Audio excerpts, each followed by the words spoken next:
என்னாச்சுப்பா? நீங்க 2 பேரும் என்னை பாத்துக்கிற விதத்துல என் மனசே நிறைஞ்சு போச்சுமா.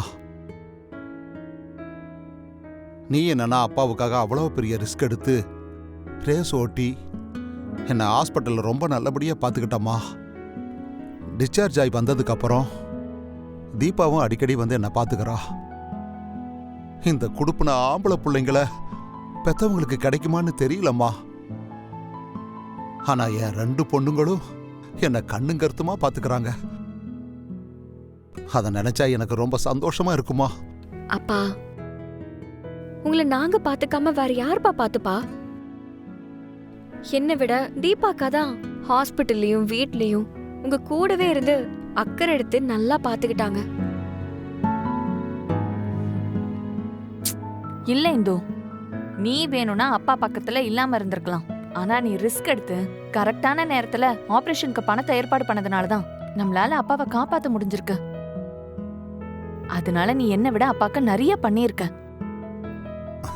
சரி சரி அம்மா, நீங்க 2 பேருமே அப்பாவை நல்லா தான் பாத்துக்கிட்டீங்க. நீங்க 2 பேரும் ஒருத்தருக்கு ஒருத்தர் விட்டு கொடுக்காம பேசுறத நினைச்சா ரொம்ப சந்தோஷமா இருக்கும்மா. நீங்க 2 பேரும் எப்பவும் இதே மாதிரி இருக்கணும்மா. மா, ரொம்ப நாளா ஹாஸ்பிட்டல்ல ஒரே ரூம்ல இருந்தது ஏதோ அடப்பட்ட மாதிரியே இருக்குமா. நான் அப்படியே எந்திரிச்சு கொஞ்சம் வெளியே நடந்து போறேனே. இருங்கப்பா, நானும் வரேன். அதெல்லாம் வேண்டாமா, நான் போய்க்கிறேம்மா.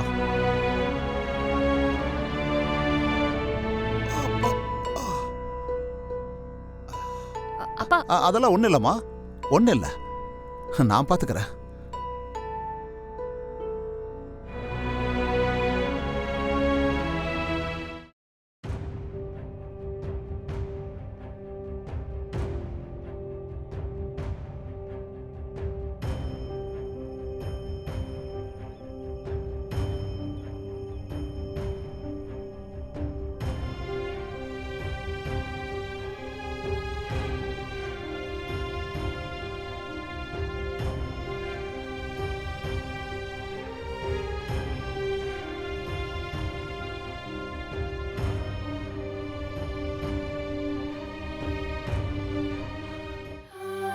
அப்பா.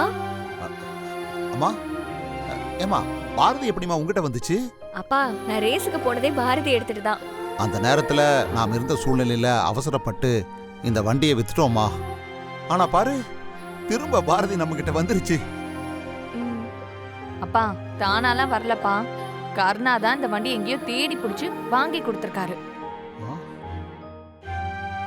அம்மா, உனக்கு இந்த வண்டி எவ்வளவு முக்கியம்னு மாப்பிள்ளை தெரிஞ்சுக்கிட்டு இத வாங்கி கொடுத்திருக்காருமா.